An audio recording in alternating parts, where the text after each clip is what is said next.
And I'd come to the edge of the cedar swamp just about to break into the cut on the other side from where we started his track, and I just happened to look up. Actually, my dad had called me on the radio and said that he had left this buck. It was gone. It was over towards the Canadian border. So I was putting my radio back in my pocket, and I looked up in the middle of the cut.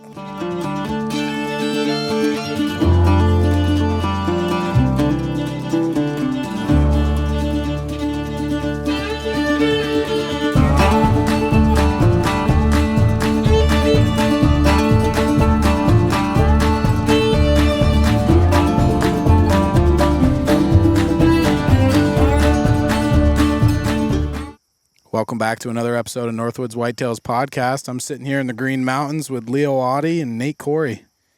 What's up, boys? How's it going? Not much. How's it going? Yeah, so Leo, I've known you for a long time. Yeah, Christ, back till Babe Ruth days. all the way back to playing elementary school. Yeah, elementary school, playing baseball and Football together in high school. Yep, football in high school, and we always would talk a lot about hunting. You come from a long line of deer hunters. You want to talk a little bit about that? Yeah, so I'm from Danby, Vermont, and I'm in Audy. Yep. And Audis are kind of known for the deer hunters of Danby. Yeah.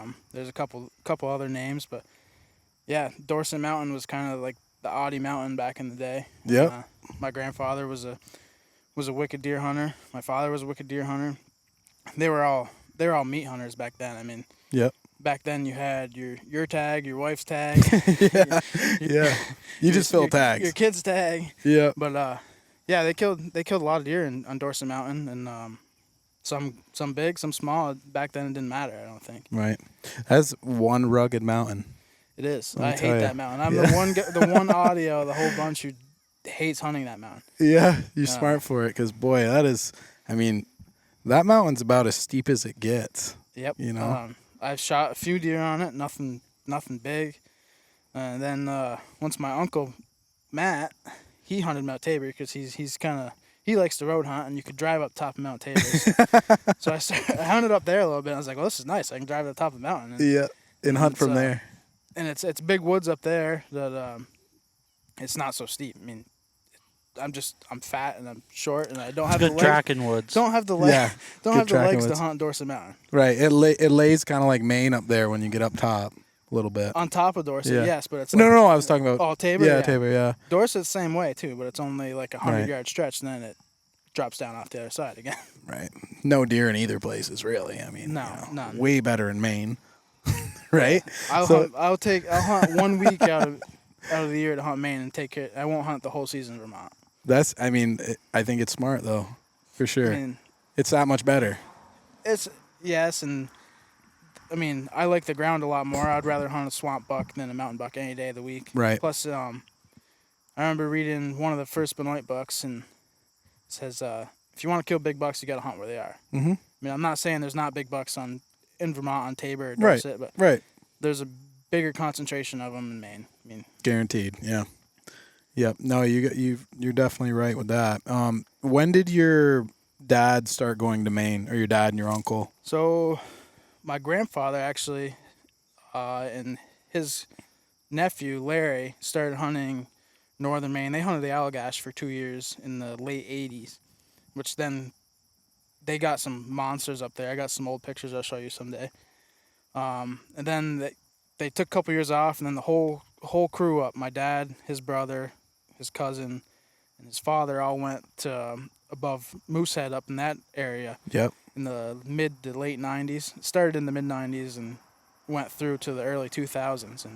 But they hunted the first week because they didn't want to miss any of the Vermont season. So they'd always Yep. go up Halloween night right around there. Yep. And hunt the first week. And they killed some really nice deer, but they were always on bare ground a lot of times. No kidding. Yeah, they didn't get a whole lot of tracking.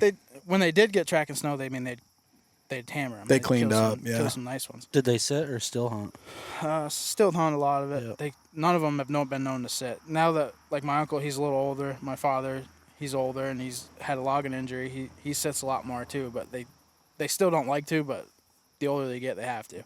Yep. But yeah. So the first week similar to now, but they'd get 1 or 2 days where they might get snow till Yep. 10 noon, and they'd have a couple hours to get to get it done. Right. Yeah, because it would melt off so quick. Now, from what you hear from those guys from back then, like the 90s, late 80s into the 90s, do you think it was better then than it is now? From what I hear, yes. Not just from them, but just like all the podcasts I hear, the books I read have been White's, the How books. We missed it big time. Yeah, right. Yeah, we missed the glory days. I remember like this past year in Maine, we had perfect. I go Thanksgiving week, and we had perfect snow almost every day. Mm-hmm. We got there on Friday of the end of the third week, and we had 6 inches of snow, and it was stayed cold, so it was fluffy powder, and we just get a dusting every night, which is like perfect. Tracker's dream. Yep. But this was the first year up there where I struggled to find a big buck track. It's nothing more frustrating when you finally get the conditions and you can't find one. The way the old timers talk is, I mean, you could take any log road up there if you had snow and you check off the list which 200-pound buck you wanted. Yeah, you could walk over a 200-pound buck track and pick up a 240-pound buck track. Yeah. Is what it sounded like. I'm not like we found plenty of 200-pounders up there this year. Yeah. But I mean, when you're looking for that one that's that giant track, and we just couldn't find it this year. Right. Yeah, I've heard a lot of guys say that the deer herd is young right now up there. But maybe it'll come around. I mean, it's not that the deer aren't there. I've seen. Yeah. I mean, I'd rather hunt there any day of the week. Oh yeah. Than Vermont. I see deer every day up there. Yeah. When I first started going up there with you, because you invited me up to the camp that you always stayed at, Camp Pocatello. Yep. Well, that's a legendary camp. I've heard. I'm sure a lot of people listening have seen it either on snowmobile or have driven by it bird hunting or deer hunting. Or heard about it. Yeah. So I went up there with you guys. I couldn't believe the number of deer that was in that country, just because I think the habitat's so good it's so much good habitat that it's just good deer country. There's a lot more deer than what I was used to seeing in like Vermont or in New Hampshire, or the Adirondacks for that matter. It's just better deer country. Yeah, I mean, it's everywhere you look, it's just perfect deer habitat. Yeah. I mean, it's thick. There's browse. A deer can anywhere they turn their head, they can feed. Right. You know, and what's funny too is I heard a guy the other day talk about how Pennsylvania right now, places that there's clear cuts, it's actually bad because of all the pressure they get, because it's like the best habitat, so all the guys go to it. I think it's kind of like that in Vermont too, and somewhat in New Hampshire, where there are cuts. There's so many guys because they just know good deer country. Yeah. But in Maine, it's all cuts. That's the biggest thing I've noticed about hunting Vermont is like the national forests, as far as Tabor, Shrewsbury, whole Green Mountains is 90% of it's national forest. Yeah. And it's so they don't do hardly any cutting. Right. They don't manage it. Yeah. And the cuts they do get, there's deer in there, but you say, they just did a huge government cut right here. I'm gonna go hunt that this fall. And you get there, and then there's just pickups. Everywhere. It's like everyone has the same idea. Yeah. Where Maine is just, I mean, it's cut everywhere. It's cut everywhere, so it's good deer. It's like monotonous, beautiful deer country, so they have a chance to grow up a little bit. But yeah, it's interesting. So when did you kill your first buck tracking? How old were you? Been 2012. So I would have been right out first year out of high school. So I'd have been 18, 19. And that was in Maine? That was in Maine.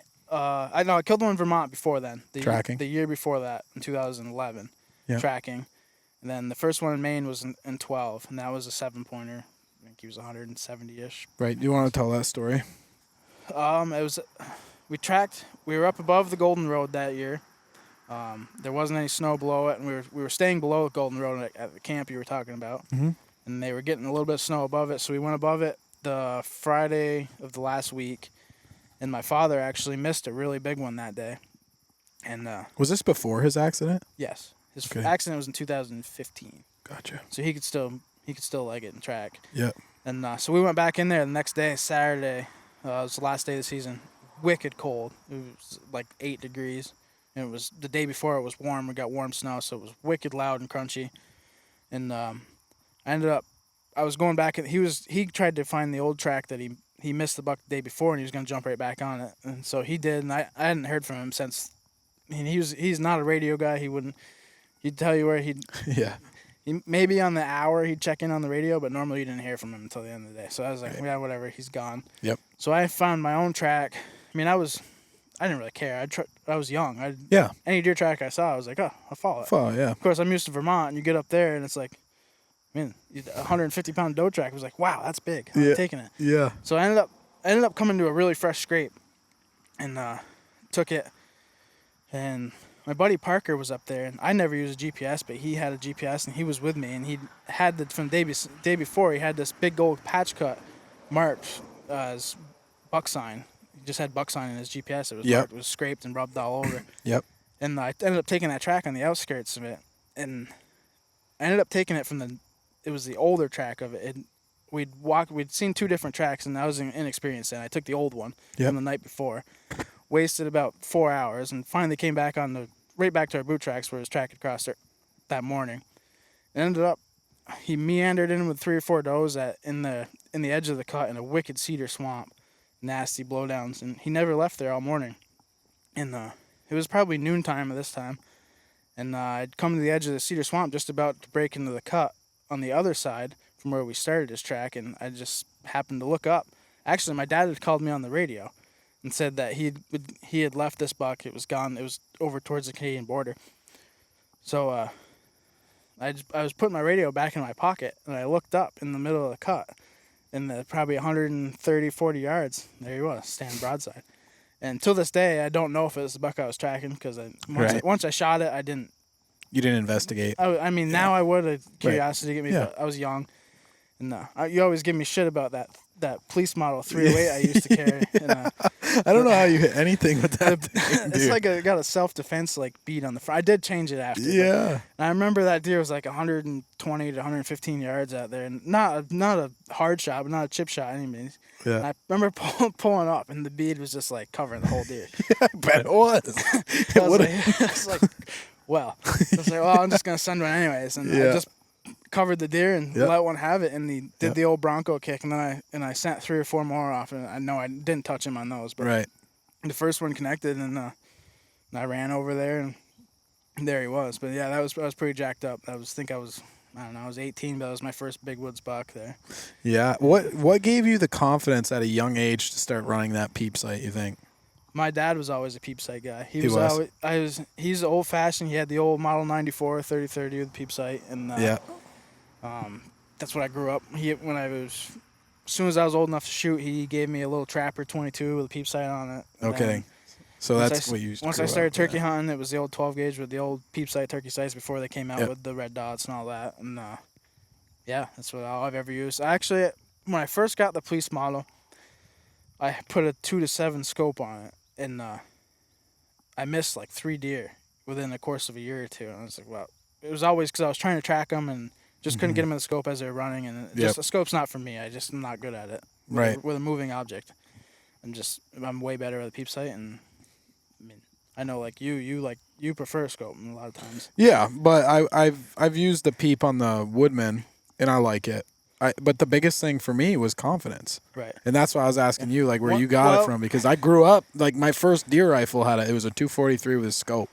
And the biggest, I shot my first couple deer I shot as a youth hunter with a scope, bow action rifle. Yeah. And then I missed those few, and I was like, man, I can't shoot. Yeah.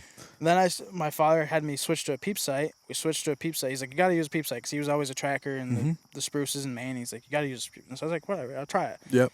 And I think it was that first year or second year I got one, and then I was like, I can kill a deer with this, and then it's just ever since then. I've missed my fair share here and there, but once you start getting them with peeps, I was like, man, it's doable. Right, you get the confidence. I think that's the biggest thing is if I'm not confident with something in the woods, I can't do it. I have to be 100% confident in my equipment, and I feel that's why I think practice. That's where practice comes in. Do you practice quite a bit with your gun? Or? Oh, yeah. Not this year. I've been slack, and the last year I have just because ammo's been so expensive. But. Yeah, no kidding. I just got a Williams peep for my Ruger 1022. Yeah. So I was thinking about, it's the same exact. I have the fire sight bead on the end and the Williams peep. So it's the same. I've never liked the fire sight. For some reason, I see 2 of them.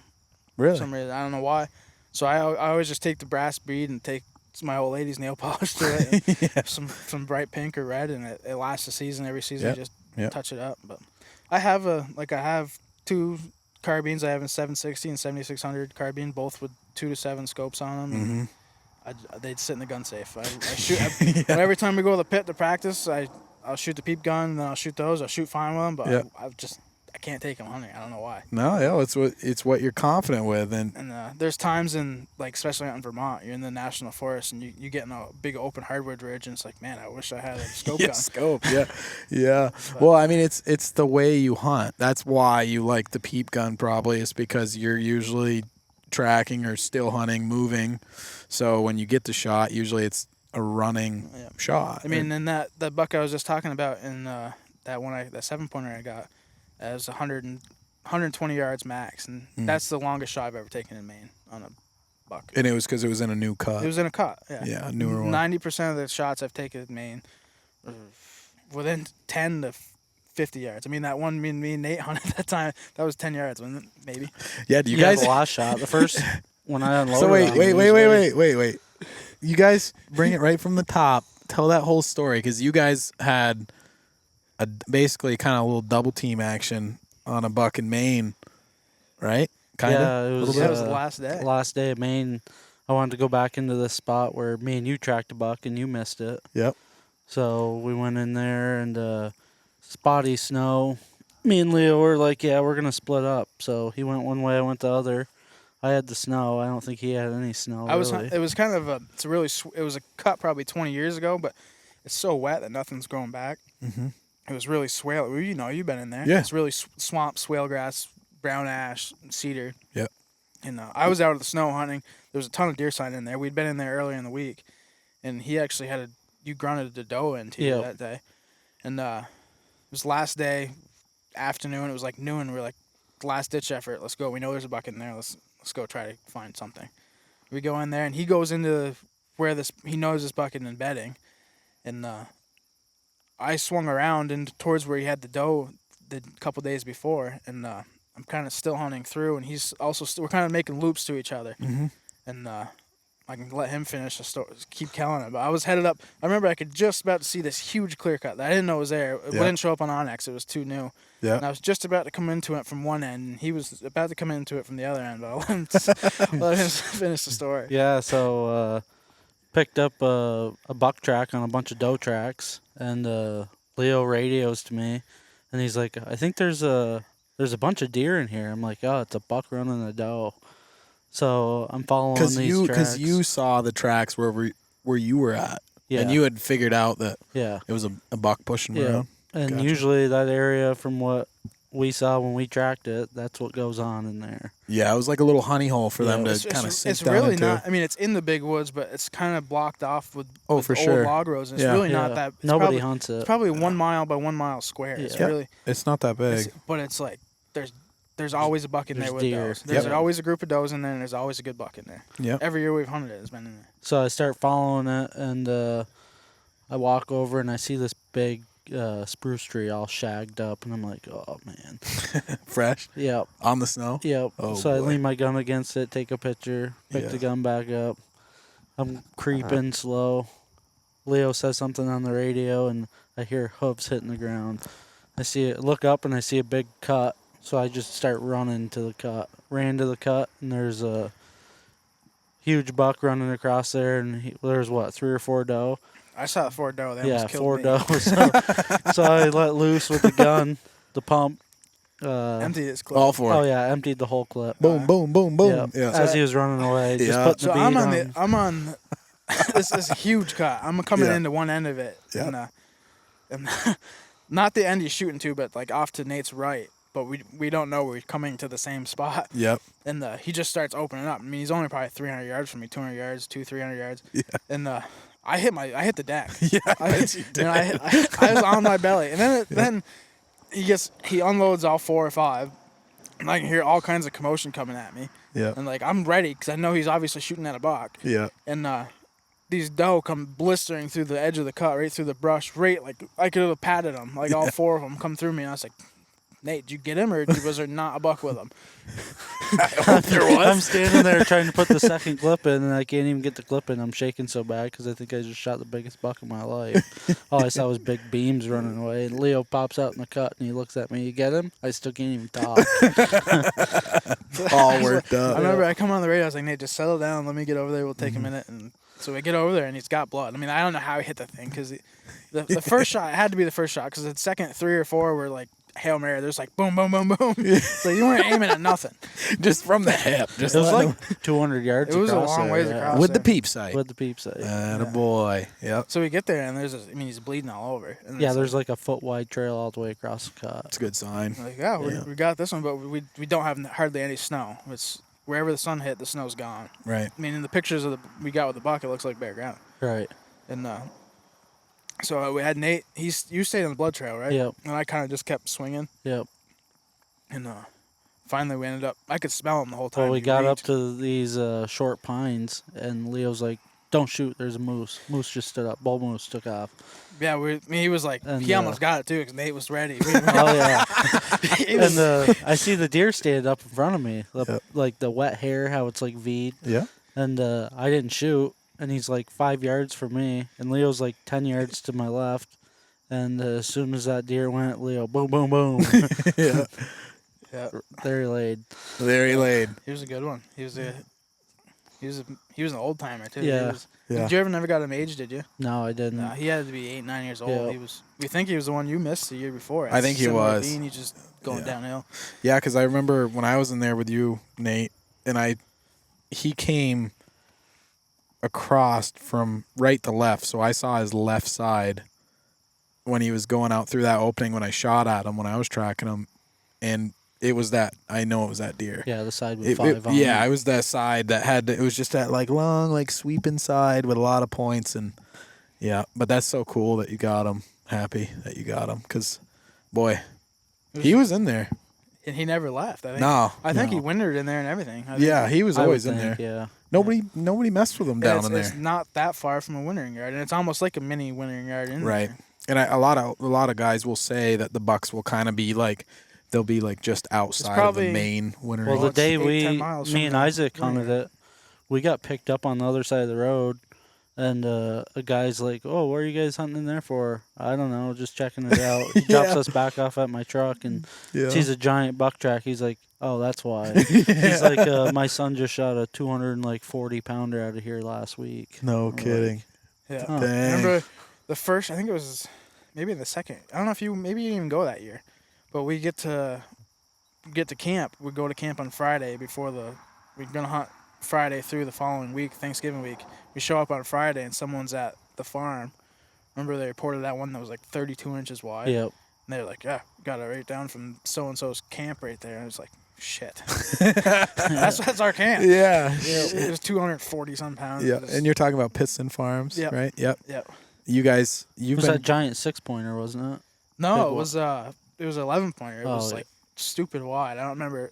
Some guy, he had like Walmart overalls on and stuff. He just went out and sat Yeah. and got lucky. not a boy, huh? Have you ever seen that meme of it's Dwight Schrute from The Office? And He's Yeah. got the toque and he's holding a deer, and it's Yeah. like the guy first day of rifle season shoots the buck the serious bow hunter's been hunting for like. Yeah, that's what it was like. He had the bright orange. I mean, in Maine, you got to Yeah. wear the orange. He had the bright orange overalls, like from head Yeah. to toe. Attaboy. Walmart.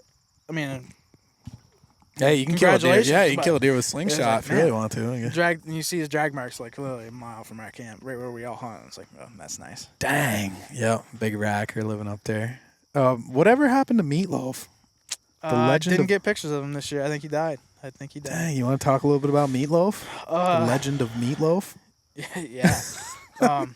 So right behind where we had our camp, there was a couple big beaver dams where my dad used to always hunt, and there was always a good buck in there. It's just kind of like a little pinch point back there. So I'd always hang a camera in there. I didn't get many deer. I always get bear, moose, and got a couple doe and this one buck every year. We called him Meatloaf. He ended up, I think he died as a 4-pointer. It was the biggest 4-pointer you've ever seen. And, I mean, you've seen pictures. Oh, yeah. He's I don't know how he's probably 20 inches wide and he's Yeah. just huge. He's well over 200-pound buck. And Yeah. I had pictures of him all the way up. One year he made it to a 6-pointer. Then he was a 3-pointer, and then a giant 4-pointer, and then this year I didn't get any pictures of him. No kidding. He was probably like 12 and a half. Yeah, He was probably ancient. but he was just huge.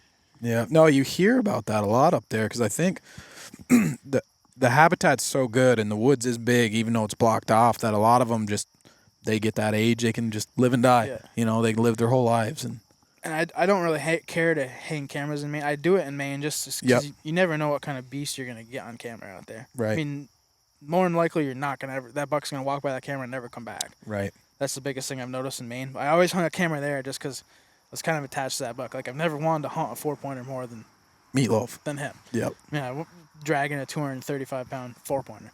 That'd be sweet. He had bases like the size of a beer bottle. I remember when I brought this, you were staying at camp that year, and you're like, "Oh, we're all gonna go hunt a 4-pointer tomorrow and try to find this buck." I mean, no one ever ended up getting him, and no, I think he finally died. Yeah, he's probably a smart old buck. Yep. Had to have been, or he had little feet. No, he didn't have little feet. No, did you see his track? We saw his track. It was on Sunday. I was just walking out back at camp, went up to check the camera because he can't hunt Sundays on Maine, and he had walked through the Sunday, before the last Sunday of the third week he'd walked through, but then we lost the snow because Nate was with us then too. Remember, he crossed the camp road up there, and remember those guys that were staying at the camp before us? Like, yeah, there's no deer, but we haven't seen any tracks. We literally go up the trail 100 yards, and there's a 200-pound buck track. Yeah, well, you guys don't get it very far off the trail. Yeah, a lot of people don't. That's what I noticed in Maine. You get off the road like a quarter of a mile, and it's just like you're alone. The further north you go, the better it gets. Hey. Less people in the woods. Yeah, I know. It's weird. I think a lot of guys just ride the roads. Yep. Honestly. Yeah. I mean, there's good deer hunters, but I bet you it's like, 1 out of 20 guys is a real serious hunter. A lot of guys are just drinking beer at camp and riding around. There's a select few. Like I've hunted that area enough now where personally the hunters that get out and hunt. You can see his rig there. It's like, I'll keep going. He's actually gonna hunt. But there's like 90% of them are just road hunters. They might, like you've seen it up there. You see a 220-pound track. You're like, oh my god, I gotta take that. Yeah. Someone's taking it, and they go from here 200 yards up the road, and it goes across a brook or goes through some thick stuff, and they turn around and go back to their truck. Yeah, you're right. You know what I love about Maine is no matter where I am up there, I know I can go as absolute far as my legs can take me, and I'll hitchhike my way back to my truck. Yeah. Because every time. Like sometimes it never, like, there's been times where it's been 3 o'clock. I'm like, all right, there's a road up here. I'll hit that. I'll hunt this, take this track until 3 o'clock. Then I'll hit this road and I'll get a ride home. Yeah. Every time, no one comes. Really? It's like there's road hunters all day, except for the one time you need to ride back to your truck. They avoid that road for some reason. Oh my gosh. Wait. I've had some good times up there with you guys. I want to go back up again this year. I remember. You got to give them more time. Yeah, more time. I know. I know you say you like the mountains and stuff, but I do. Yeah. It is. I know. I need to do more time up there. And I missed a big one up there in, what was it, 19? Yeah, we both missed one the same day. Yeah, we missed. You've seen bucks up there, though. Oh, yeah. I've seen Buck. Gilly was with me when he got that 4-pointer. And I remember just a little story about, like, roads and cars. Gilly and I were, we were down by Jackman, which was, like, what, hour and a half from camp? Something like that. As the crow flies, it's like 6 miles, but the Weyerhaeuser took the road out and you can't get out there. Right. And we were hunting down there on crunchy snow, and we were late one night getting out or something. And I was like, Gilly, there's this road systems. I could see it on Onyx that'll bring us back up towards Piston Farms. But I was like, I don't know if we can get through them or not. I was like, we only have like a quarter of a tank of gas, I think, because my gas gauge is broken. I'd have to watch my mileage. I forget what it was, like 190 miles to a tank or something stupid. And I was like, you want to just chance it and take that way, because that would have saved us like an hour and a half of driving, and we got through. It was one that went up by the reservation, right? Yeah, it did, yeah. But boy, yeah, we had a lot of fun up there. It's like endless logging roads, not logging roads, but like the big log truck roads. I think it's getting better the last few years. I think it changes ownership so many times. I think it's Weyerhaeuser that owns the area where we hunt. So when Weyerhaeuser is a big timber company, yep. When they get done cutting a section, they have to pull the culvert and they block the road off. Yep. Which for a lot of people sucks. Mm-hmm. But guys like us, it's nice. Perfect. They can't get out there. You have to walk out of there. Yep. And a lot of times you park your truck at it. There's no tracks up to where they block the road off. You go 100 yards past where it's blocked off. There's a buck track. Yep. Or you'll still drive through it with your truck. Done that. We've done that a time or two. I'll tell you what, you were like Ricky Bobby of the Maine roads. I'll tell you what, I've seen you do some stuff up there that was like, dang. Old boy's giving it to her. If anyone knows Maine up there, the ledge cut corner on 20 Mile Road, we did not make that this year. we sent it off in the ticky weeds. Thank God the white birch we hit was rotten. Nice. Yeah. Yeah. You always have a nice rig too. You got to get something like me that you don't give a crap about. I got an old Tacoma this year, so I'm guaranteed to get 200-pound buck now. Nice. Yeah. We got an old Tacoma to beat by. If it makes it up there, I might have to tow it on the trailer, but it's going up there. That's cool. The Nug's gonna make another Maine appearance this year by the looks. Yep. She's gonna roll 300 thou here soon. Oh wow. Yeah, only 300. Especially with the F350 up there, those roads suck. It's like a hay wagon, eh? Oh, it's awful. It's like riding a mailbox. Yeah. Jatter your teeth right out of your head. Yep. Oh, that's great. No, I know you've said in previous podcasts that there's too many roads up there, but once you get used to it, they're not really. I mean, they're roads, but you can't see them as roads because people don't. I mean, they might see the track, but they're not going to take them. Mm-hmm. They're not going to take them very far. And the deer don't know. They don't care what. They're not roads to them. They're just another crossing. I mean, yeah, the Golden Road or 20 Mile Road or something like that. Yeah, obviously they don't like to cross it as much. But my issue in Maine has been I haven't had a lot of good killing days. The one good killing day I had was the day I missed the buck with you, Nate. That was a perfect that day with Gilly, too, that buck covered in snow, you couldn't see his horns. That, too, the last day. Yeah, I forget about that one. But, yeah, that was cool. That was a perfect day. That day we both missed him that day. Yeah, I'll kind of run through that whole story. I missed the one by the old gate. Yeah, you want to tell a story about that one? And I'll tell my story. Actually, the day before that, remember me and Jake were coming back to camp, and we saw the buck from the road. Yep.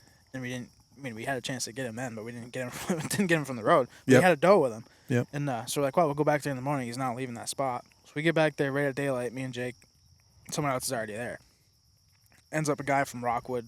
Ended up becoming friends, anyways. But so he was on that buck track, and I found another buck track not far from there. And we ended up somehow during the day we ended up switching bucks. Somehow I'm not. Yeah, switching tracks. And we ended up meeting twice in the woods and talked it, and he was really good about it, and we just went our separate ways on two different tracks. He ended up getting one of them. It was 222. Nice. I think it was an 8-pointer, but I can't remember. And I took the other one, the bigger track, and it was like you said that day was perfect. Oh, wicked! It was like 33 degrees. Snow was wicked warm. It was melting bad, and there was snow melting from the trees. It was just a perfect day. Yeah, killing day. And I had jumped this buck twice already, and I think that Ian, the kid from Rockwood, had already jumped this buck before too. Anyways, he was wicked tired, and every time I'd get close to his bed, I could smell him. Mm-hmm. And I've never, until then, I was never really a believer in grunt calling or the tipper can. Yep. And I said, well, I got to try something else. I keep bumping him. Mm-hmm. So as soon as I got to one of his beds where I could smell him, and I said, he's got to be bedded up there. So I grunted a few times and hit the tipper can and waited 15 minutes. Nothing. Then so I continue on his track, and he made a big J-hook to his bed, which was only probably 50 to 100 yards from where I was hitting the grunt call. And he'd stood up out of his bed and walked directly towards me. But I didn't jump him yet. He was so thick in there, and I was like, man, I didn't wait long enough. He was coming to me. Yep. So I stopped right there and did it again as I was standing in its bed. And I snort wheezed that time. And it was probably 20 minutes it took him to get back. He was within 100 yards from me the whole time. He just was being cautious. Cautious. Yep.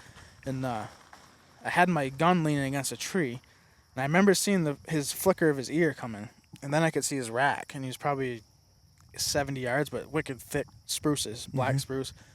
And stupid me, as soon as I saw the deer, I quickly went and grabbed my gun. Yep. And he caught that. Yep. And if I just waited, he would have kept coming. But I could see his nose and his eyes and a beautiful white rack. And my dad told me stories about a headshot. You shoot him in the head and the horns are all mush. Yeah. It's like I had a perfect headshot. I was like, I can't do that. Yep. So I tried to guess where his neck was, and I shot, and it disappeared. I was like, oh, perfect, got him.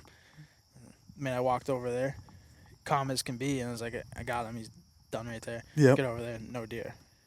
I was like, well, that sucks. But he was so hyped up about the snort wheeze, and he didn't know what the loud bang was. Right. If I just stood where I'd shot from, he would have ran me right over. He did like a 150-yard loop, just trotting, and started walking. And at this point, I'm on his track, so I'm following him. And he walked right through to where I was standing. And then Mhm. once he hit my boot tracks, he either saw me somewhere or he smelled my boot and Right. he was gone.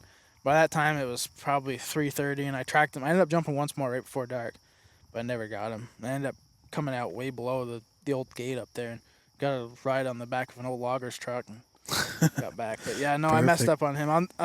I say to this day, I'll never not take a headshot again. The taxidermist can fix the horns, I guess. That's true. Yeah, I know. I've had a few where I've caught them just the head and I didn't shoot. I look back and I'm like, oh, geez, should I ever? Yeah, but I didn't get any of those ones. But yeah, that same day, Nate and I were riding around looking for a track, and we ended up finding this huge track, but it was old, maybe 2 or 3 days old. Yep. Like wicked old. Like the snow was melting bad, and it was all like frozen in, and it was old.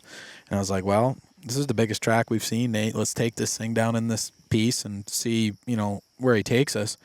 And what was it, like the first 100 yards? We're coming through some beach whips, and a big chunk of bark had fell out of his antlers, and it was right on the ground, like this big puff ball of, I don't know what it was, ash or something. Something he hooked up. Hooked up, and I'm like, oh boy, that's probably a big one.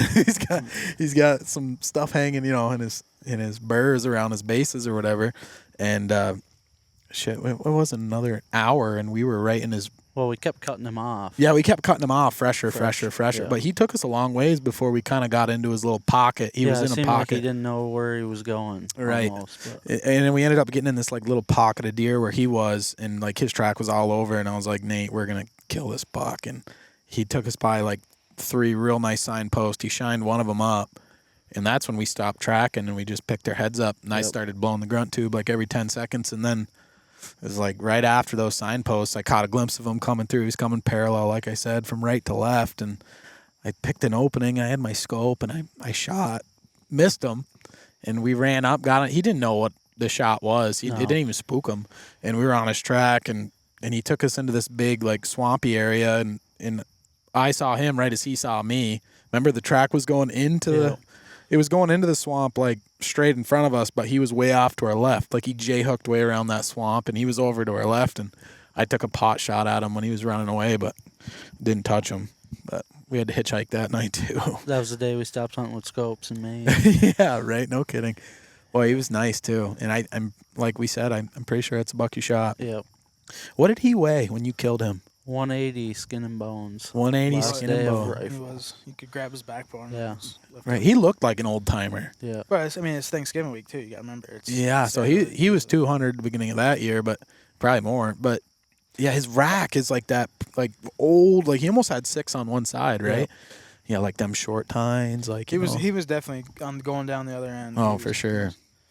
But this year I'm going up the first week too. I go up, Mhm. normally go Thanksgiving week, but I'm going up the first week too, and I'm excited. Hopefully we get some snow. By the time I hunt them in Thanksgiving week, they've shot a lot of weight. Yeah, they have. And I shot a few that are around 215, 220, and then shoot them in the first week. That's a big deer. That's like a 240. Yeah. So I'm excited to maybe get on track one then if we get some snow. I've hunted the first week before, and it's 55 and bluebird sunny day. Should rather be trout fishing than hunting deer. But. No kidding. Yeah. How old were you when you killed your first 200 up there?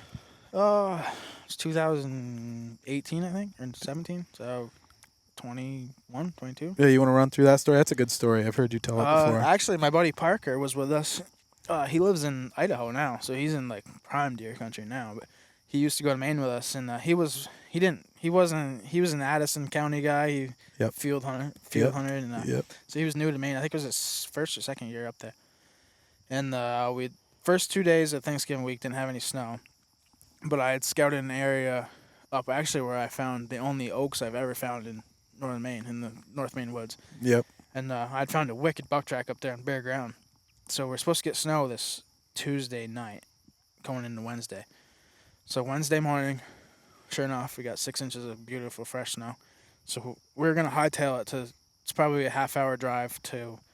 It's not you can literally see the ridge we're hunting, but you have to drive around the lake and to get up there. So as we're going out, we see a track that was made in the middle of the night, and then I told Parker, I said it's borderline 200-pound track. Mm-hmm. He's like, well, I'm gonna take it. I said, go ahead. So he gets out, takes it, and I was like, it's gonna go up there, and it's a bunch of older, probably 10-year-old cuts, and one of the guys that used to hunt, always hunted that area, and there's just famous for always running doe in there, and it's a pain in the ass to track them in there. It's always barnyard. Yep. And I'd said, but good luck, go for it. I don't Yep. want I don't want any part of that. Yep. So I was headed for where I saw the big buck track on bare ground, and so I said, all right. I drop him off, takes his stuff, he goes. I get all the way over, and like as I said, as a crow flies, it's probably only a mile and a half, but it's across the lake. Right. So I got perfect radio with Parker. Mm-hmm. I get over there, and he's trying. I can hear static on the radio. And then I get up next to the lake, and I can hear him. He's like all wound up, like chatterbox. And I was like, "What the hell? There's no way." And he goes, "I got a monster." I was like, "What do you mean? I just dropped you off 10 minutes ago." And he's like, "Yeah." He comes. So I get back in the truck, drive around back to where it's an old winter road they took the culvert out of. So I walk up. I mean, he's not very far. He's probably only 400 yards from the road. What happened is he got up there like they always do in that area. He got in with a doe, ran doe all night in there. He was barnyard. He couldn't figure it out. So what he's doing is putting the truck in. It was GPS. Yep. So he get back. Mm-hmm. got that done. Put his GPS back in his pocket. Looked up. And the buck was coming right back down. Perfect. It was perfect. It was a beautiful chocolate horn 8-pointer. It was 204, I think. Shortest 200-pound deer I've ever seen. But it was just chunky, huge, stocky. Yep. So take pictures, all that. It was a beautiful buck. Take it to Pistons Farms. At this point, it's only like 2 miles away. So we're all excited for him. It's only 8 in the morning. Mm-hmm. And so we're going to weigh him because we're all pretty sure it's probably right around 200. So I think he was 204. So we're going back to camp to hang him up. And we're going back out camp road. It's 4-mile camp road. Yep. And somehow we drove over it earlier that morning, but this big buck track had crossed the road. And I was like, well, sorry, guys, you're on your own hanging this deer. I'm taking him. Yep. And at this point, it's probably 9:30. Yep. And nothing had moved yet, typical after a snowstorm. Yep. And this thing was smoking fresh, and it was the only track, if I could pick anything as an old buck by himself, no other tracks. Yep. I know you like tracking him with a doe, but Mm-hmm. I just assume one set of eyes and noses Right. hard enough. Yeah. So I ended up taking him, and for a deer that had no clue I was behind him, he went through the most miserable stuff. I mean, I know you hear Benoit's and like Hal talk, like he goes through tight trees and stuff. He doesn't have a big rack. It's like, but this thing, I mean, his track was huge. Yeah. And he's just like, I'm backing through spruces. I'm like, what is wrong with this deer? Like he has no clue I'm behind him. And, Yeah. In the rabbit country. and then he goes down in by the lake in the swale grass, and the only way I can follow him is where he knocked the snow off through the cattails and stuff. I sort that out. I ended up following him through. And I never even come close to him. It was just one of those bucks. He had a mission. He was going to where he was going. And at like 2:30, I was ready to give up. I hadn't even freshened his track up at all.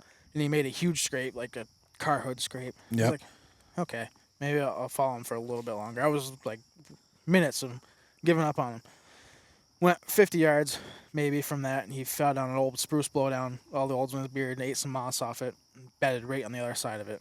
He got up and walked out of his bed. And I was like, okay, he's right here. And I went maybe another 10 yards, and I heard a stick snap to my left, and that was him. He'd bedded. He didn't like where he was bedded. He got up, fed a little bit, and bedded again. And I just caught him going broadside on the edge of probably a 30-year-old selective cut. So it was pretty nasty. But he was running pretty good, but he's running perfect right to left from me broadside, and I put it on him, and I think I fired twice, and there was a big blowdown right ahead of him, and he just like slammed into it and somersaulted, but he kept going, and I was like, well, I know I hit him because he was not graceful at all. Yep. So at this time, it was like almost 3 o'clock now, and the boys are looking for me. I lost my radio somewhere. I had no radio. Yep. And so the boys are looking for me, and they heard me shoot. And so Jake and Richie. Yep. And so as you're driving out, the road goes really close to the lake, and where I shot was on the other side of the lake. Mm-hmm. So they thought I was right there next to the truck when I shot. So he sent Jake down off my boot track, so he saw. But he didn't realize I went through a rabbit hole and like all the way around the other side. I was actually on the other side of the lake. Yep. When he went down to go see me, but ended up I hit him the first 2. I think I hit him in the ham I know some people are all pissy about trackers and unethical shots, but Right. I mean, you take what you can get when you're tracking them. Oh yeah, you just get him leaking. You get him leaking on the Yeah. snow, and If I see brown and horns, yeah. Yeah, he's getting hold it. on. He didn't. It was probably a whole 10 minutes, and I'd caught back up to him and shot him, finished him off in his bed, and Yep. But like I said, I lost my radio. And it's 3 o'clock, 3:30. And I never carried a GPS. And I always just carried compass. And I didn't really know where I was. Yep. But I knew where I had shot him the first time was at an old log road, like an old header. And so I said, well, I'll follow that up. I'll come to a truck road somewhere. Yep. If I had killed him where I hit him the first time, it would be great. Because after that, he went down in by the lake. And you know how lakes are. Any water up there is it was nasty. Shithole. Blow down central. So I was like, well, I'm never going to get him out here by myself. Yeah. Out of that blow down mess. So I went back to the log road and hoofed it back. And I ended up coming up on the camp road. And the coolest thing about that whole hunt is we just talked about, like, I've never filmed before, and I'm going to get into it this year. Not only to see the buck if I shoot one, but just the stuff you see along the way. Yep. So after I had killed this buck, I get up onto the old camp road and start hoofing. It's like 3 or 4 miles back to get back towards camp.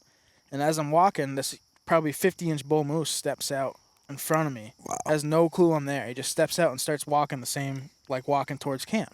Yeah. So I'm walking parallel with this moose for a mile.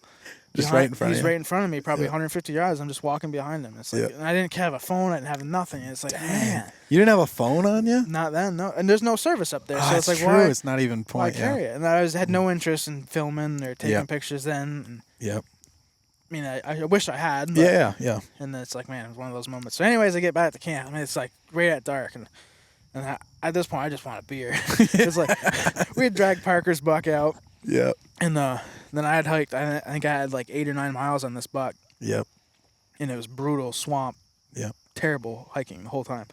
And finally, the boys are out looking for me. And it's finally dark like an hour later. Actually, I got to camp and found an old radio and got it batteries and got to work and finally got someone to pick me up. But we went back and got it. And it was a typical Maine heavy, short tine, wide 8-pointer. I mean, it was 221. This is my first patch buck. That's a good buck. 221. And, heavy old buck. But that was also the Wednesday before Thanksgiving, so how much weight he had lost, I don't know. But he was also a young buck, too. Really? 3.5-year-old buck up there is probably 200 pounds. Right, yeah. No kidding. Yeah, do you think a lot of those bucks like that one you shot, they'll just never have the horn? A lot of things I've noticed up there is they either have it or they don't. Like, they got one or the other. So they're either heavy or they got big antlers. Like, the one I shot this year was 170 pounds, and he had way bigger horns than the one that 200-pounder. Isn't that funny? But also the one I got 2 years later, that 10-pointer, he was a 140-inch deer, and he was 214. Yeah, on the last day, right? Thanksgiving Day. On Thanksgiving Day, he weighed 214. Yep. Yeah, you want to run through that one? Well, the actual day of getting there wasn't a huge story, but the whole year was messed up. It was 2018 or 19, I can't remember. But we had, whoever hunted that year would know, there was like 3 feet of snow. I think it was 2018. And so it turns out, so I'm a logger and log truck driver. And 2 days before we leave to Maine, I'm at a mill in New Hampshire. I'm going to get off the back of the log truck, and I step on the lift axle tire, which is turning because it's up in the air. Mm-hmm. And I fall off it, and I twisted my ankle. I ended up breaking my ankle. I didn't know it was broke at the time, but I twisted it pretty bad. And by the time I had to try to drive my left foot to get home, and I was like, well, this is sweet. Yep. 2 days before I got to go to Maine. Dang. There's 3 feet of snow up there. Yep. So I get up to Maine, and then the day we hunt, I get gout in the other foot. So I was like, this is sweet. So I'm trying to hobble around. I think I hunted the first day, then had to go back to Greenville the next day to get a bigger shoe, a bigger lacrosse boot. I wear size 10.5. I had 10.5 on my left foot and like a 12 on my right foot. Because it was swollen so bad. Dang. So it was miserable tracking just because it was 3 foot of powder, and you couldn't. Could you even tell what anything was? Couldn't tell what it was. No. Yeah. So Wednesday before Thanksgiving, I shot the buck Thanksgiving Day. Wednesday, the day before, I'm in an area actually where I killed my first buck up there, and just trying to find. I mean, there's deer everywhere, but you can't tell what they are. Yep. They're just powder. Yep. And I happened to walk onto this buck's track where he hooked probably a 3-inch tree. And I was like, well, I know it's a buck. Yep. So I ended up tracking him. I fired at him twice that day, and I got blood and a little bit of hair. Come up, I call it strip cuts in the spruces. Yep. And he had walked up a strip and bedded in the spruces in between the skid roads, and he went running back down the other roadway, and I fired at him. got a little bit of blood of hair, and never slowed him down. I didn't really know where I hit him. So, finished him off, tracked him all day, and never caught back up to him. Went back that night. We all had diesel pickups. It got down to like, it was 3 or 4 below zero up there that night. And one of the buddies I was riding with, his pickup gelled up. So we're at camp. Can't go nowhere. Yep. One of the guys had a different pickup. Went back to town, got some 911 and stuff. Filled in. I was like, well, I gotta go hunting. I was like, I don't care about your pickup at this time. Thanksgiving Day is like my day. Like I've killed a lot of bucks on Thanksgiving. That's my favorite day to hunt. Yep. And so one of the trucks got running. We're going out. I was like, I'm going to get back on this track that I missed because I know it's a buck and it's hard to. I mean, there's not that many deer other than the doe. We're all headed to the yard. You'd see deer all over. I was like, I know this is a buck, so I'm going to find him. So as we're driving, it's not like the most ethical thing. I'm not promoting it, but take the easy ones when you get them. Yep. So we're on an old truck road headed back into where I'd tracked the buck the day before. And I was like, yeah, he crossed right up here the day before. And as we're coming up, we come around the corner. And there he is. He's standing in the middle of the road. I was like, so, wow. So we throw the truck in park, get out. My gun's in the back seat. Like, I'm driving. He's in the back seat. And so by the time I get out and put the clip in and run around the back of the truck, he's running up to the woods. And I fired some quick ones. Tyler fired some at him. He was done shooting by the time I even got to my gun. Yeah. And ended up getting him, and I hit him twice, and then I put him down there the last shot. But I mean, there's nothing. It's not a very proud story, but I mean, it was a beautiful buck. You're not gonna pass up a chance like that. No, yeah. Well, at least you're honest about it. A lot of guys would have lied about it. The thing of it is like I've talked about hanging cameras up there, and you never ever shoot the buck that you see on camera. I actually had him on camera a couple days before that. Really? And I had a slightly scabbed over where I had him in just above the hock the day before. So that's where you hit him. I was going to ask, where'd you hit him? Yep. Okay. And he scored 140 inches. 40 inches. And he weighed 214. 214. And so he hit it both. Yeah, he's a tight. It's not like traditionally up there where we hunt is usually wide, heavy, short tine buck. But this was narrow and tall. He had one 12-inch brow tine, the other one was 10.5. Oh, so he scored up real good. Yeah, that's what it takes to score real good is them big long tines. Yep, no kidding. Yeah, you guys have had a ball up there. You had any did you ever track any bucks with your dad? The first couple years, we did. He was always like he liked to hunt with me, but not like double teaming. Like we're always in the same patch of woods, but we never really like double teamed anything, and we worked together on a few bucks, and he got one the year before he got hurt. He ended up getting a big one in Maine, in Vermont. Oh, in Vermont. It was I think it was a 165-pound 6-pointer. Yeah, which is Vermont's respectable buck. Yeah, and it was bare ground, typical spot we'd always done it. I'd make a big loop up around, and he'd just kind of hunt through the bedding area, and if there's anything in there, they'd usually bust up through where I was standing. Yep. He ended up catching him before he busted him, and he ended up shooting him. But that's a lot of the type of stuff we did. We did track some in Maine together a little bit when I was younger, but he used to get kind of mad because I was a short, stocky little guy, and I couldn't really keep up. He just go as long as he could see my orange hat back there in the woods somewhere. He'd just keep going. Yeah. But that's cool, man. I think that really shaped the deer hunter that you are, is having your dad and your uncle and everybody go up to camp. And that really lit that fire in you.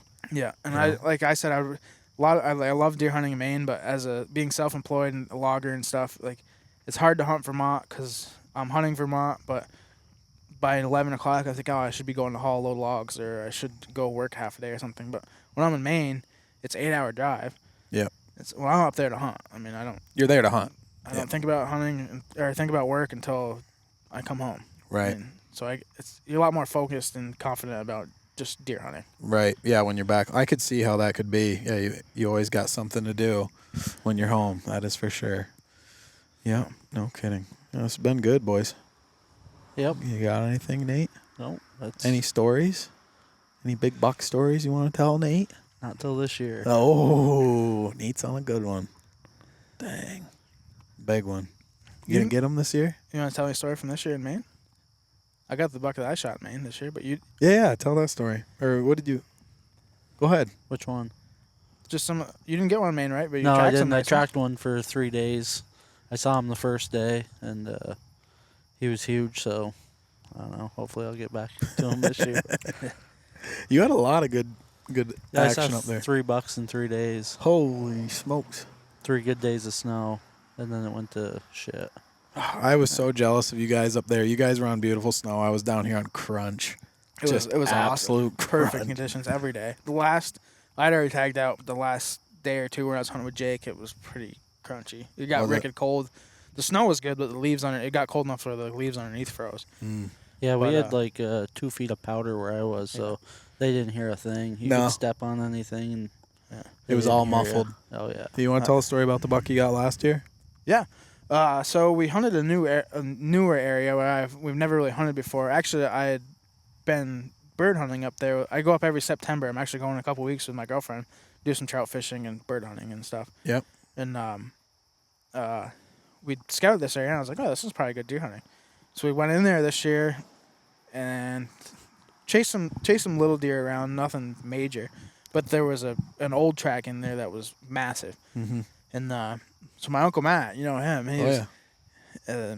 he's getting older. He's not much of he doesn't get out and leg it very much, but if there's a road to pound, he'll know if there's a buck track on.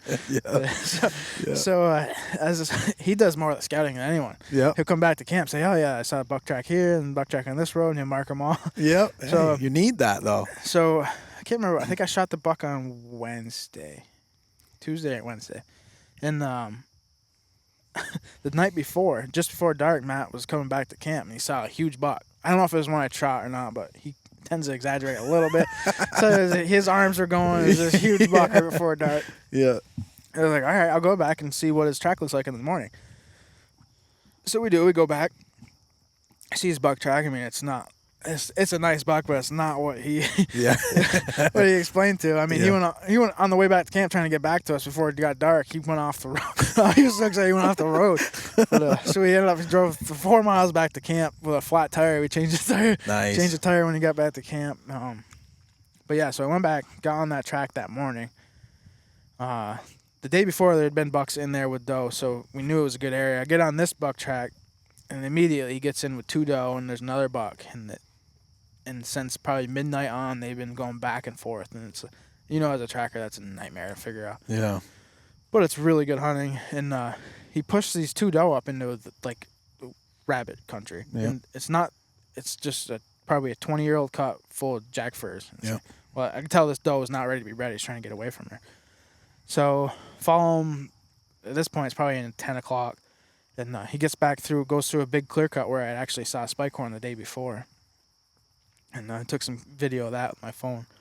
And he gets into a cedar swamp, and I could smell deer. And I come up on a little bluff, and I could see a doe bedded, probably 30 yards. She's looking right at me. She's never seen human before. She doesn't know what I am. She's looking at me, but she can't smell me. So I know that buck's with her somewhere. But I mean, when they're bedded, though, hidden, they can be. It's like I know he's right there, but I can't find him. It was probably 5 minutes, but it felt like an hour staring down this doe. And finally she stands up, does the old stomps her feet. She knows something's up. Mm-hmm. And she blows, but it's just walking off. Yeah. And then probably 50 yards behind her in the dark spruces, I can see 2 other deer, and I know the buck's one of them. And then she blows one more time, and they all kind of trot off. But I can still see outlines of deer in through the woods, so I said, screw it. And I pull out the grunt tube and snort wheezed, and it grunted. Because I knew there had been another buck in there, too. And it wasn't 30 seconds, and I could just see beams coming down through the woods at me. And it was probably 100 yards when I first see him, and he kind of disappears. Then he pops back up at 60 yards, and he picks me out. But at that point, I mean, it's too late. I got beat on him. Yep. And I shoot him. He was kind of quartering to me. I hit him right in the shoulder, and I mean, I knew I hit him. He dropped to the ground, but then gets back up and runs kind of left to right, and I pumped 2 more on him and finished him off. And he was nice wicked chocolate horn 8-pointer. Mm-hmm. But he only weighed 170 pounds. Yep. But he had a wicked cleft lip. Which Really? I've never seen. No kidding. They aged him at 7.5 years old. No shit. But his bottom jaw was you Shorter. See Yeah, pictures, 2, it was 3 like inches 3 shorter. inches shorter. Than I wonder if that affected the amount of food he could get. And in they his... said the biologist, when I reported him, which they had one at Piston Farms that day, said that they surprised he made it at all. Because usually they Really? die as a yearling because they can't chew their cud. They can't No kidding. But he had. I mean, wasn't like I was kind of like ground shrinkage when I got up to him. I mean, he had a wicked set of horns, but I was like, man, I thought that was a 200-pound buck. I mean, I was grateful. It was a beautiful buck, but when you see that kind of beam in Maine coming down at you with that big track, you expected a monster. Yeah. Right. And did he have a big foot too? He did. He was a buck I'd been tracking all day. He had 200-pound track. Yeah. So it must have just been that cleft lip that screwed him up, because if he had a normal jaw, he probably would have been. Yeah. And he was a short buck, and he was. I mean, usually in Maine you get the long bucks, but he was a short deer, but it turned out good because my Uncle Matt was road hunting again that day, and it was been a miserable. I was in a cedar swamp, would have been a miserable drag back, but I ended up getting a hold of him on the radio, and he found some old road that you shouldn't have put his truck up, but he did.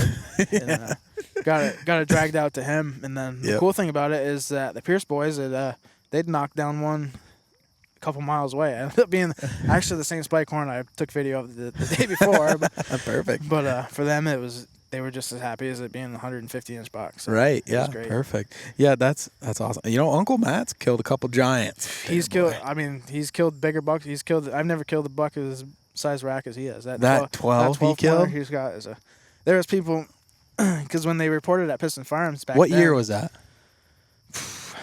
I would say 99 or might have been 2001, 99. Thing's a giant. Right around there, 2 or 3 years, give or take. Giant. But there was people driving from all the way out to 20 Mile Road out from Jackman to check that deer out. It was it looked like a Saskatchewan deer. Yeah, did he ever have it scored? No, but I mean you could still. It's gotta be. I told him it's gotta be 160s. What'd that buck weigh? 198. Yep. And he's got to be. He's all of 160. He's huge. 198 on the first week. It was a all rack, short body deer, big rack. And your dad was tracking that one when he shot it. Yeah, they didn't speak for a while. Like there was like a almost a year where they didn't speak to each other. Dang, really? My dad had been tracking it and missed it, and Matt got in front of him with the truck. One of those deals. But my dad, whatever works. Yeah. That was kind of the reason my dad never spoke on the radio again ever. Well, He was tracking a buck. Yeah, he goes quiet. Nate goes quiet too. Yeah, it's the best way. Yeah, when Nate's on a buck, you ain't getting a hold of him. I'm the kind of guy that I'm like every 20 minutes I'm on one or whatever, you know. We usually there's 5 or 6 of us to go, and we usually check in on the hour. Yeah. Or, I mean, there's sometimes where I go 2-3 hours if I'm thinking I'm close to a buck. I won't talk to anyone. But right. But I mean, up there it's good to check in with people. I mean, you can get pretty messed up. Not so much now with Onyx, but I mean, if anyone ever hunts North Maine woods, I highly recommend you can't hunt with Onyx anymore. No. Yeah, it's so much better. I don't know how many times before Onyx, you'd get on the GPS or the compass and say your truck's 2 miles this way, and you'd go that way, and you'd end up in a knee-deep beaver swamp, bog. and you got to walk way out around it. But with Onyx, you can see all that stuff now.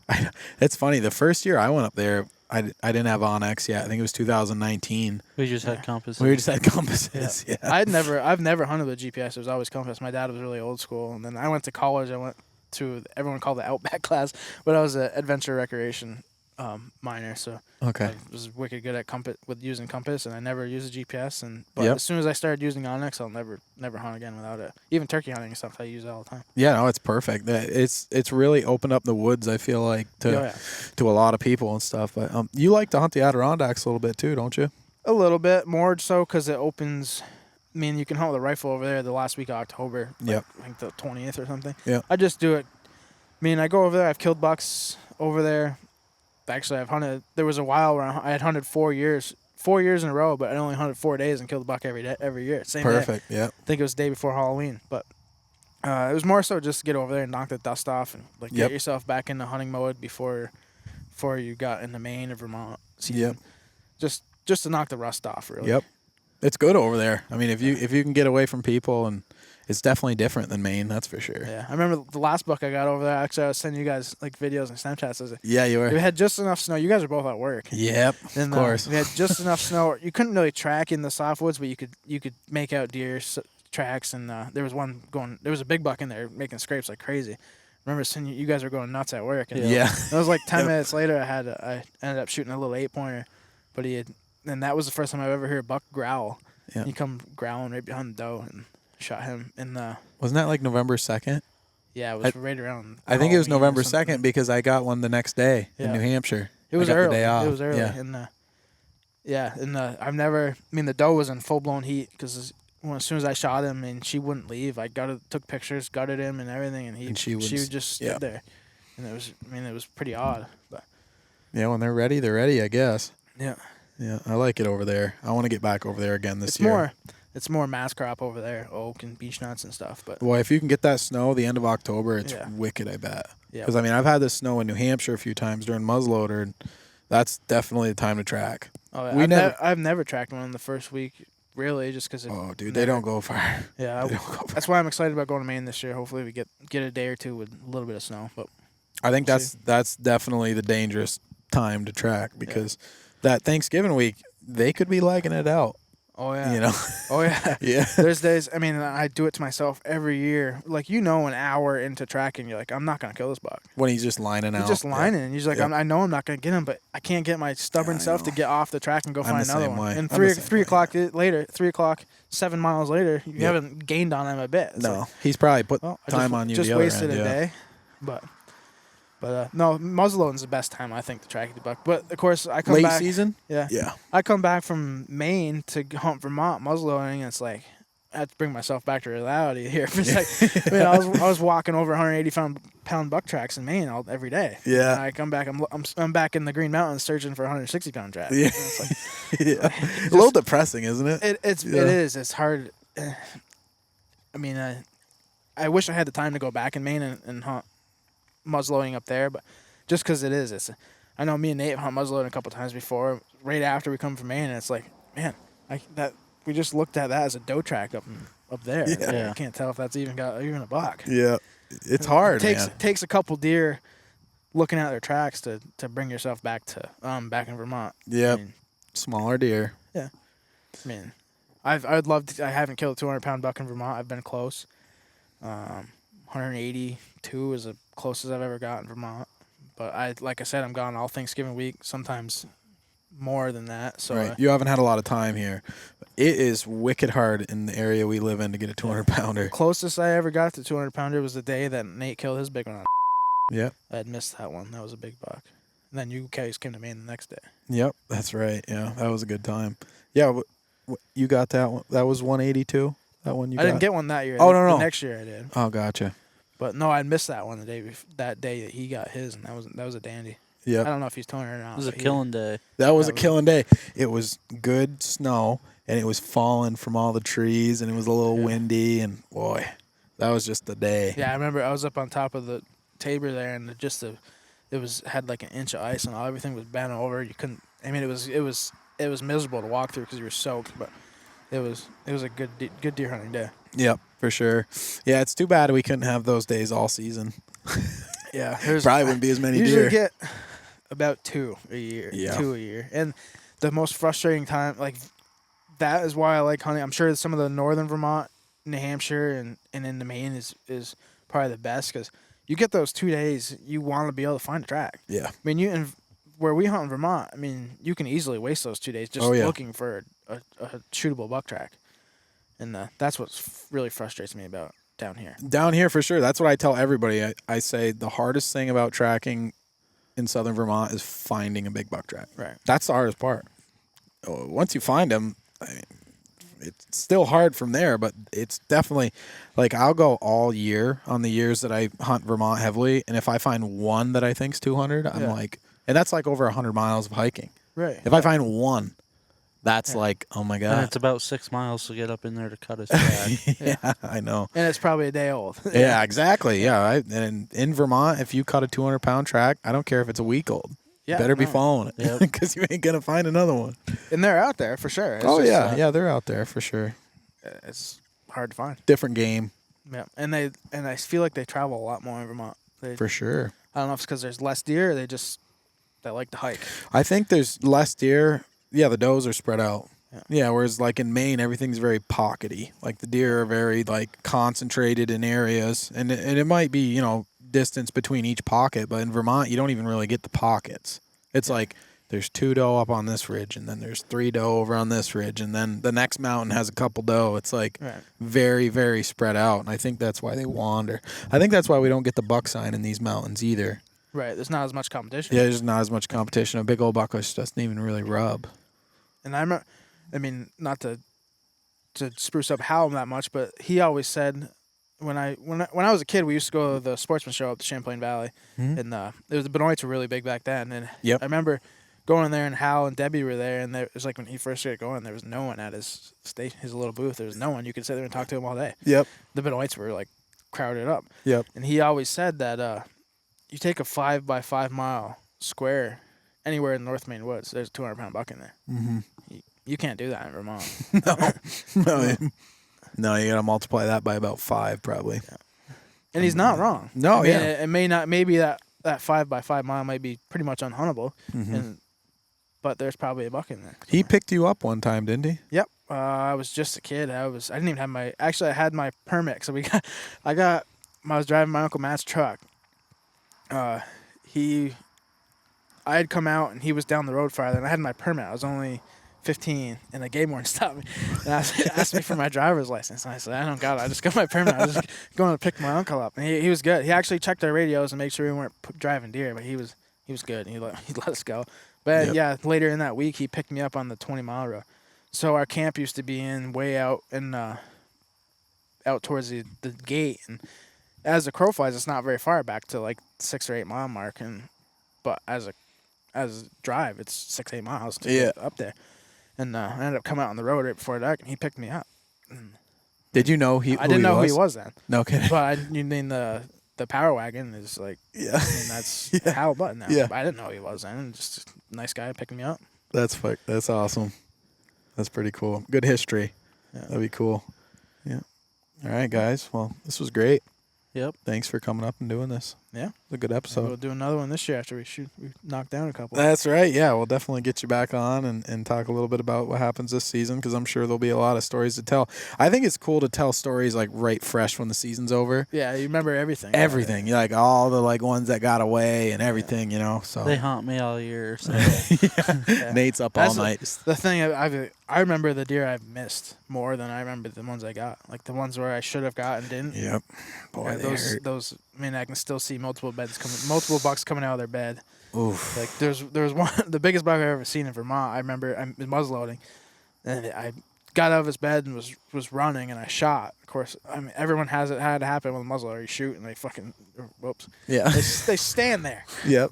And it's like, I mean, you can pump that gun as hard as you can, but it's not rocking another shell. So that thing just stands there. But by the time you reload, he's gone. But that one still haunts me. I see him coming out of his bed all the time. It's a big rack. Yeah, it was a nice one. Could you hear his feet when he gets out? You hear that a lot? No, it was wicked. Thump. It was wicked windy that day. But yeah, no. Once you hear it a couple times, that's like. I mean, I always heard people like in other podcasts or books hear the telltale double thump. Oh yeah, thump thump. What's that mean? Once you hear it a few times, it's safety's coming on. It's pretty distinguished. Yeah. I mean, moose do the same thing too, but it's just louder. Yeah. All right, guys. Yeah. All right, this is great. Soaked up some of your time. That's hey, no, this is good. Yeah, we had a little over an hour. It was a great episode. We'll definitely have to get you back on. Thank you. Yeah. Thank you. All right, boys. We'll see you on the next one.